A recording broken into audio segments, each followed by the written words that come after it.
কেন্দ্ৰীয় গৃহমন্ত্ৰী আহিছে ইয়াত হিন্দু মুছলমানৰ ৰাজনীতি কৰিবলৈ। বটদ্ৰ প্ৰকল্পৰ নামত তেওঁলোকে যি ধৰণে হিন্দু মুছলমানৰ ৰাজনীতি কৰিব খুজিছে এইটো কেতিয়াও অসমৰ মানুহে গ্ৰহণ নকৰে। অমিত শ্বাহে আজিৰ দিনটোত আমি দেখিবলৈ পাইছোঁ যে অসমলৈ আহি নিৰ্বাচনৰ আগত হিন্দু মুছলমানৰ ৰাজনীতি কৰিবৰ কাৰণে তেওঁলোকে উপস্থিত হৈছে। মই সেইকাৰণে অমিত শ্বাহক সকীয়াই দিছোঁ যে তুমি ইয়াত হিন্দু মুছলমানৰ ৰাজনীতি নকৰিবা। আৰু অমিত শ্বাহ অহাৰ আগে আগে দেখিছেই নহয়, হিমন্ত বিশ্ব শৰ্মাই কৈ দিলে যে এইখন শংকৰ আজানৰ দেশ নহয়।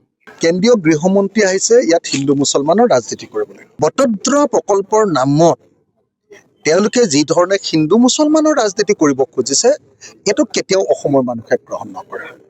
অমিত শ্বাহে আজিৰ দিনটোত আমি দেখিবলৈ পাইছোঁ যে অসমলৈ আহি নিৰ্বাচনৰ আগত হিন্দু মুছলমানৰ ৰাজনীতি কৰিবৰ কাৰণে তেওঁলোকে উপস্থিত হৈছে। মই সেইকাৰণে অমিত শ্বাহক সকীয়াই দিছোঁ যে তুমি ইয়াত হিন্দু মুছলমানৰ ৰাজনীতি নকৰিবা।